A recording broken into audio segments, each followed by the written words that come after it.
भारत सरकार के निपुण भारत मिशन के अंतर्गत कक्षा 1 से 5 के विद्यार्थियों के लिए बुनियादी साक्षरता एवं संख्या ज्ञान आधारित शिक्षण प्रशिक्षण शिविर का शुभारंभ सोमवार को राजकीय बाजोरिया स्कूल में हुआ। सीबीओ भंवरलाल डूडी के मुख्य आतिथ्य में हुए कार्यक्रम में शिविर प्रभारी एसीबीओ विक्रम सिंह चौहान व संस्था प्रधान विशाल गुप्ता मंचस्थ अतिथि थे। मां सरस्वती की प्रतिमा के समक्ष दीप प्रज्वलन से शुरू हुए कार्यक्रम को वक्ताओं ने संबोधित करते हुए कहा कि शिविर का उद्देश्य कक्षा 1 से 5 में 3 से 9 वर्ष तक की आयु वर्ग के अध्ययनरत विद्यार्थियों को पढ़ने व लिखने में निपुण करना है। शिविर के माध्यम से संभागियों को 10 प्रशिक्षकों के द्वारा ऐसे विद्यार्थियों को साक्षर करने के साथ साथ पढ़ने लिखने व अंकों का ज्ञान करवाने के गुण सिखाए जाएंगे। 2 सत्रों में चलने वाले 6 दिवसीय गैर आवासीय शिविर में नीलेश इंदौरिया, अंजू चौहान, ओम प्रकाश महर्षि, खीवाराम चौधरी, रणजीत नायक, मनीराम प्रशिक्षण देंगे तथा इस कार्य में महावीर सहारण, सुरेंद्र सिग्गड़, ओम प्रकाश महर्षि सहयोग दे रहे हैं। आरपी सुभाष सोनगरा के संचालन में हुए कार्यक्रम में 150 में से 147 संभागी उपस्थित रहे। बुनियादी साक्षरता एवं संख्या ज्ञान आधारित FLN foundational literacy and numeracy नाम से ये प्रशिक्षण शिविर 6 दिवसीय गैर आवासीय शिविर है, जो कि सेठ नागरमल बाजोरिया राजकीय उच्च माध्यमिक विद्यालय रतनगढ़ में आयोजित करवाया जा रहा है। और प्रथम चरण में हमने 150 संभागियों को आमंत्रित किया है और यह प्रशिक्षण शिविर 3 वर्ष से 9 वर्ष की आयु के बच्चों के लिए, जो कि पढ़ने लिखने एवं संक्रियात्मक अंकगणित में कमजोर है, उसको लेके भारत सरकार के मानव संसाधन विकास मंत्रालय के निपुण भारत मिशन एवं उदयपुर की RSCRT के माध्यम से राजस्थान के अंदर ये प्रत्येक संभाग में और प्रत्येक ब्लॉक में आयोजित करवाया जा रहा है।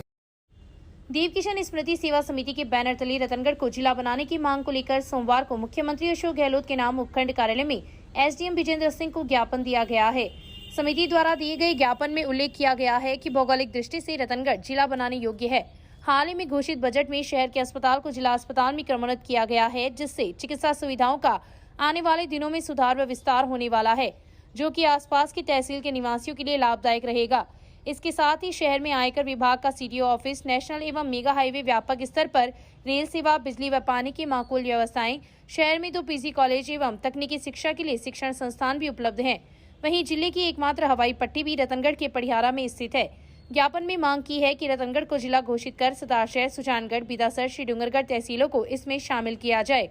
ज्ञापन की प्रतिलिपि विधायक बिनेश महर्षि को भी प्रेषित की गई है। समिति के अध्यक्ष विश्वनाथ सोनी के नेतृत्व में दिए गए ज्ञापन के दौरान काफी संख्या में लोग उपस्थित थे। देव किशन स्मृति सेवा समिति रतनगढ़ का एक सेवा संस्थान है, जो अपनी सेवा कार्यों के लिए राज्य सरकार द्वारा सम्मानित भी हो चुका है। आज रतनगढ़ को जिला बनाने की घोषणा के लिए हमने रतनगढ़ की भौगोलिक स्थिति और यहाँ के प्रशासनिक संसाधनों के मद्देनजर रतनगढ़ को जिला बनाने की मांग करते हुए मुख्यमंत्री महोदय के नाम से उपखंड अधिकारी महोदय को हमने ज्ञापन दिया है। कोविड स्वास्थ्य सहायकों ने सोमवार को अपनी मांगों को लेकर उपखंड मुख्यालय के आगे विरोध प्रदर्शन कर अपना आक्रोश जताया। गढ़ चौराहे पर एकत्रित हुए CHA नारेबाजी करते हुए उपखंड मुख्यालय पहुंची तथा मुख्यमंत्री के नाम तहसीलदार अशोक गोरा को ज्ञापन दिया। ज्ञापन में उल्लेख किया गया है कि 88 दिनों से जयपुर के शहीद स्मारक पर कोविड स्वास्थ्य सहायकों का धरना चल रहा है।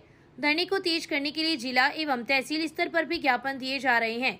CHA देवीलाल मेघवाल ने कहा कि ज्ञापन में कोविड स्वास्थ्य सहायकों को 1 अप्रैल से पुनः बहाल करने, स्टाफ नर्स सेकंड में संविदा कैडर 2022 में शामिल करने की मांग की गई है। राज्य सरकार ने कोरोना वॉरियर्स को रोड पर लाकर छोड़ दिया है।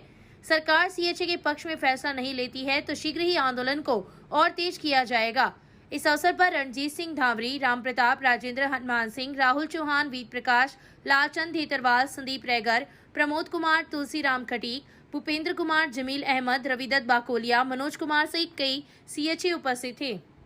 आज कोविड स्वास्थ्य सहायकों द्वारा पूरे राजस्थान के अंदर तहसील स्तर पर और डिस्ट्रिक्ट लेवल पर रोष व्याप्त किया गया है और SDM और कलेक्टर को ज्ञापन दिया गया है, जिसमें हमारी कोविड स्वास्थ्य संघ की मुख्य मांग है कि 1 अप्रैल से अपनी सेवा बहाली करके संविदा कैडर 2022 में नर्स ग्रेड 2 पर देने की कृपा करें। अखिल भारतीय कांग्रेस कमेटी के आह्वान एवं PCC के निर्देशानुसार केंद्र सरकार की अग्निपथ योजना के विरोध में शांतिपूर्ण सत्याग्रह का आयोजन सोमवार को गढ़ परिसर के आगे किया गया।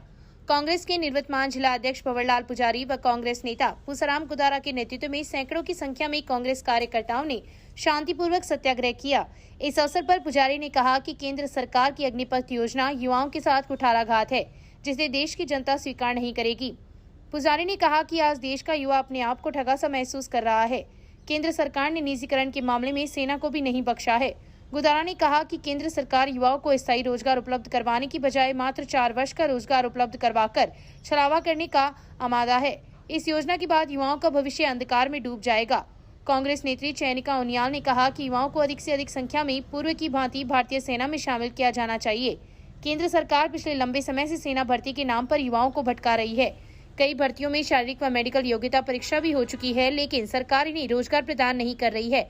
कार्यक्रम को प्रभारी मनीष मक्कासर, पीसी सदस्य रमेश चंद्र इंदुरिया, नरेश गुदारा, महेश पुरोहित, इंद्राज खिचड़ सहित कई नेताओं ने संबोधित करते हुए अग्निपथ योजना का विरोध जताते हुए इसे वापस लेने की केंद्र सरकार से मांग की। इस अवसर पर काफी संख्या में कांग्रेस जन उपस्थित थे। देखिए, अग्निवीर योजना का सबसे बड़ा नुकसान तो ये है कि जो एक जॉब सिक्योरिटी की जो भावना होती है कि आपको भविष्य की सिक्योरिटी की भावना, वो अगर जवानों में नहीं रहेगी तो वो लड़ेंगे किस आधार पे, वो अपनी जान कैसे जोखिम में डालेंगे। नरेंद्र मोदी जी की सरकार अभी एक नया कानून लेकर के आई, स्कीम लेकर के आए हैं, अग्निपथ योजना लेकर के आए हैं, जो युवाओं के साथ एक धोखा, एक छलावा है। उनमें ये प्रोविजन है, ये प्रावधान है कि 4 साल बाद में उसको न तनख्वाह मिलेगी, न पेंशन मिलेगी और उसको घर भेज दिया जाएगा। आज पूरे प्रदेश में एआईसीसी और पीसीसी के निर्देशानुसार आदरणीय हमारे पीसीसी गोविंद सिंह डोटासरा और सीएम साहब अशोक जी गहलोत के निर्देश में पूरे प्रदेश में धरना और प्रदर्शन अग्निवीर योजनाओं को वापस लिया जाए, इस बात को लेकर के आज हमारे यहाँ विधानसभा मुख्यालय पर भी धरना और प्रदर्शन का आयोजन किया। ये लगातार 10 बजे से 1 बजे तक चल रहा है। हमारा यही उद्देश्य था कांग्रेस पार्टी का कि जो देश के साथ और नौजवानों के साथ केंद्र सरकार जो खिलवाड़ करना चाहती है, तो सुरक्षा के साथ खिलवाड़ करना चाहती है। कि 4 साल में अगर कोई युवा नौकरी के लिए, आप भी मीडिया प्रभारी साहब आप भी जानते हैं कि 4 साल के अंदर वो युवा क्या सीखेगा, क्या बात कहेगा, क्या हथियार चलाना सीखेगा। 4 साल में जब वो पूरी ट्रेनिंग अपनी पूरी करेगा, इतने में उसको वापस घर भेज देंगे। उनको लालच दिया जा रहा है, बेरोजगारों को रोजगार की बात नहीं कर रहे हैं, बस 4 साल के लिए उनको रोजगार मिल रहा है। क्योंकि अभी जो 1.5 साल के बाद में चुनाव है, उनको सिर्फ चुनाव के लिए ये युवाओं को अपनी तरफ आकर्षित करना है और ये कुछ लंबी छोटी बात नहीं है। देश के साथ खिलवाड़ नहीं हो, इसके विरोध में आज केंद्र सरकार के खिलाफ सत्याग्रह किया कांग्रेस पार्टी। श्री मेट क्षत्रिय स्वर्णकार सभा के चुनाव सभा भवन में सर्वसम्मति से संपन्न हुए। सभा के अध्यक्ष पद पर पवन तोषावड़, मंत्री मदनलाल खुल्तिया व कोषाध्यक्ष पद पर सौरमल भून को मनोनीत किया गया है। एडवोकेट घनश्याम चंद्र सोनी की अध्यक्षता में हुई बैठक में उपस्थित लोगों ने समाज के सर्वांगीण विकास पर चर्चा की तथा हर संभव सहयोग देने का आह्वान किया गया।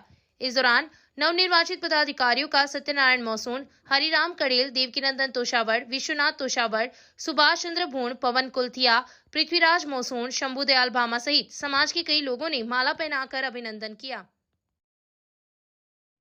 6 दिनों के अंतराल के बाद सोमवार की शाम क्षेत्र में करीब आधे घंटे मध्यम दर्जे की बारिश हुई। क्षेत्र में 10 mm बारिश दर्ज की गई। पिछले 2 दिनों से प्रचंड गर्मी व लू की थपेड़ों से बेहाल लोगों को सोमवार की शाम गर्मी से राहत मिली। बारिश के बाद मौसम खुशनुमा हो गया। बारिश की वजह से शहर के निचले भूभागों में बारिश का पानी एकत्रित हो गया। वहीं खेती से जुड़े लोगों ने पूर्व की बारिश के बाद बाजरे की बुआई कर दी थी। उन लोगों के लिए उक्त बारिश वरदान साबित हुई है। शहर के बाद क्षेत्र की बिजली आपूर्ति भी ठप हो गई, जो शाम 7 बजे दुरुस्त हो पाई। वहीं स्टेशन रोड, चूरू सड़क मार्ग, दिरासर सड़क मार्ग, उत्तरी बाजार सहित कई स्थानों पर बरसाती पानी एकत्रित हो जाने से आवागमन बाधित रहा तथा राहगीरों को परेशानी उठानी पड़ी। पंचायत समिति सभागार में सोमवार को all India care price shop dealer federation की स्थानीय कार्यकारिणी की बैठक का आयोजन हुआ। चुनाव अधिकारी संपत राम व मदनलाल तालनिया के सानिध्य में चुनाव कार्यक्रम संपादित करवाया गया। अध्यक्ष पद पर मांगीलाल सारस्वत को मनोनीत कर निर्वाचन अधिकारियों से निर्वाचन प्रमाण पत्र प्रदान किया तथा उपस्थित राशन डीलरों ने इनका अभिनंदन किया। नवनिर्वाचित राशन डीलर ने अपनी कार्यकारिणी का विस्तार करते हुए उपाध्यक्ष पद पर राजेंद्र पुरोहित, पवन माली, प्रहलाद स्वामी, सचिव पद पर सीताराम मेघवाल, भागीरथ प्रजापत, मीडिया प्रभारी पुरुषोत्तम इंदौरिया, थानाराम, वासुदेव स्वामी, महासचिव शंकर सिंह, सह संरक्षक सत्यनारायण शर्मा, लक्ष्मी नारायण पुरोहित, वासुदेव शर्मा, श्याम सुंदर अजीत सरिया, कोषाध्यक्ष पवन चांद कोटिया को मनोनीत किया गया। इस अवसर पर काफी संख्या में राशन डीलर उपस्थित थे।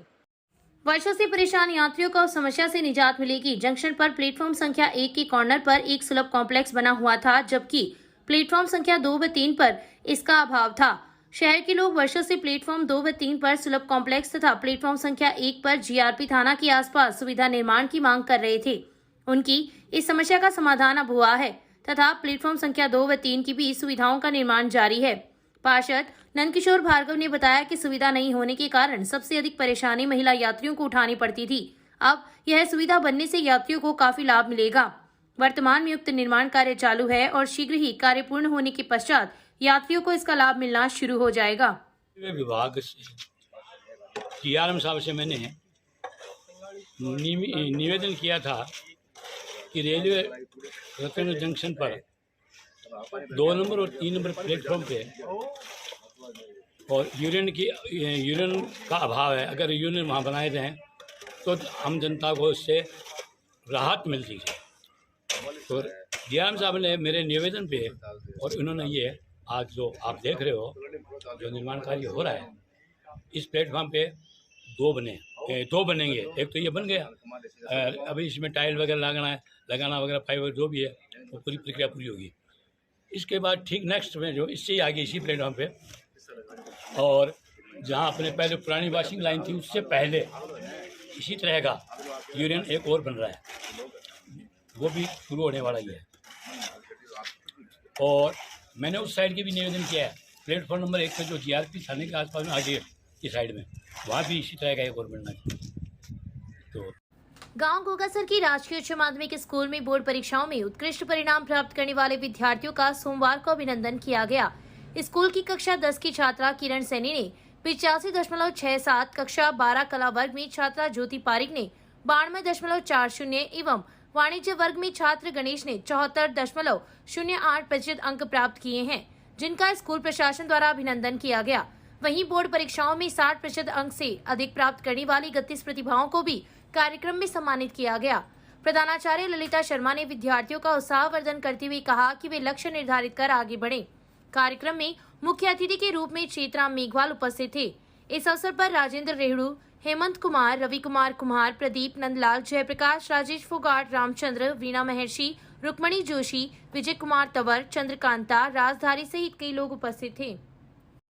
अभिभाषक संघ के तत्वाधान में सोमवार को गढ़ परिसर में श्रद्धांजलि सभा का आयोजन किया गया।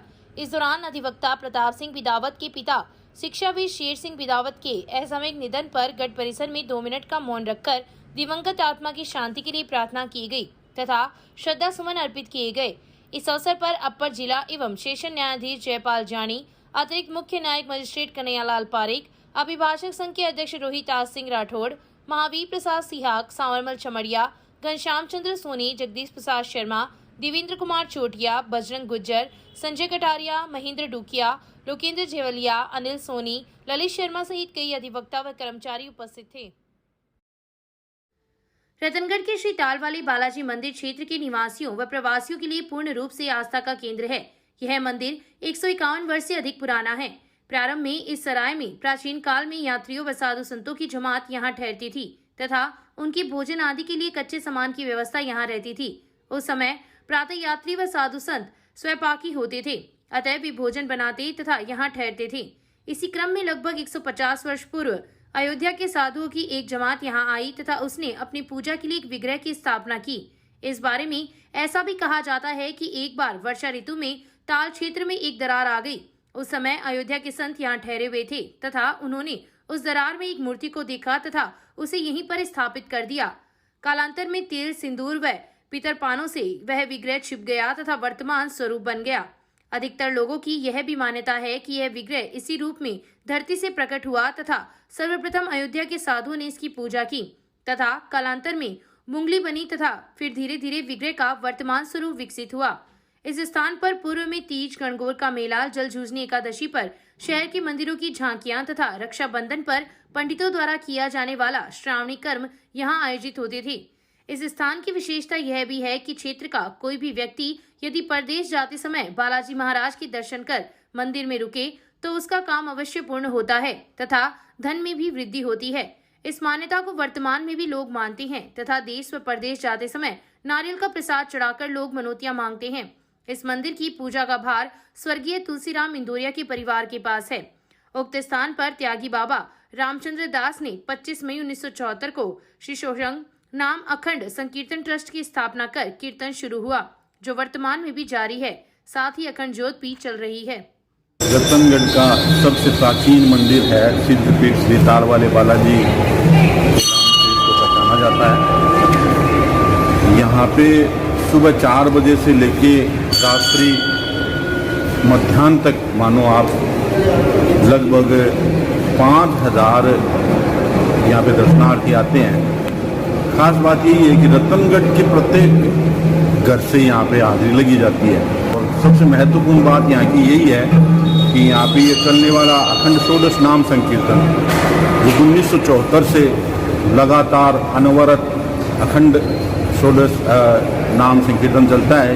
इस मंत्र का उच्चारण आज लगभग 40 सालों से यहाँ पे हो रहा है। ये भी एक अपने आप में गिनीज वर्ल्ड रिकॉर्ड है और यहाँ पे प्रतिवर्ष चैत्र पूर्णिमा को बहुत विशाल मेला लगता है और रतनगढ़ का कोई भी अगर कोई बाहर विदेश जा रहा है या अन्यंत्र कहीं देश कमाने जा रहा है तो वो यहाँ पे नारियल बाबा के अर्पित करके ही जाएगा, ऐसी मान्यता है। सिद्धपीठ श्री तालवाले बालाजी मंदिर प्रांगण में शाम दरबार है, जहाँ पर रतनगढ़ के सभी बहुत सारे श्रद्धालु रोज आते हैं अपनी मन्नत मांगने के लिए। यहाँ पर हर द्वादशी को कीर्तन होता है।